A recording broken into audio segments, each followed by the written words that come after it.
Hello, I'm Natasha. Welcome back to my channel. And today I want to talk about the worrying news of President Biden allowing Ukraine to use long range American missiles to hit targets within Russia. Obviously, this is a dangerous escalation of the conflict, and the Kremlin have said that it will inflame tensions and escalate the conflict further. Putin has said that allowing Kiev to use long range missiles to target inside Russia means that NATO would be directly at war with Russia.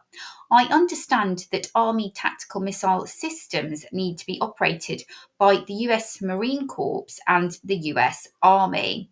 The deployment of these weapons is a dangerous escalation and, unfortunately, is probably welcomed by the British, who vehemently oppose Russia and support Ukraine.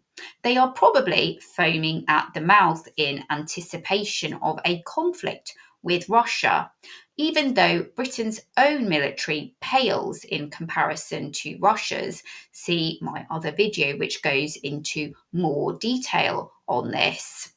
The first thing to note is how depraved is Biden to escalate this conflict following the aftermath of the Democrats' defeat in the US. He is obviously a sore loser, like most leftists are, and he is trying to either take the world out with him or make things very, very difficult for Trump. I don't expect anything better from Zelensky. He has wanted the West to be directly involved in this conflict from the beginning, and it seems that he is finally getting what he wants.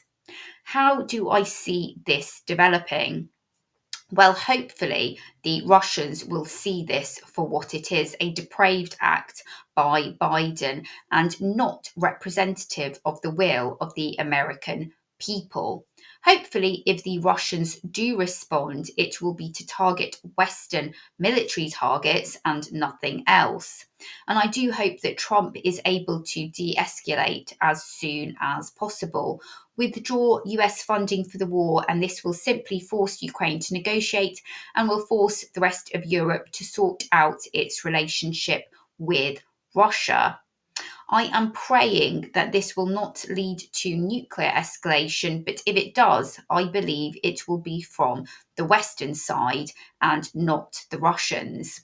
We can just look at history to see that the US is the only country in the world to have actually used nuclear weapons, not Russia.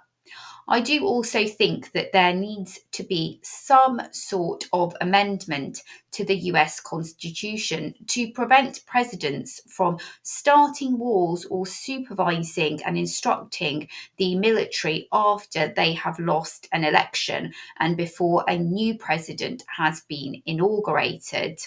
How on earth can Biden's actions be regarded as democratic given that he has just recently lost the election? Let me know what you think in the comments below.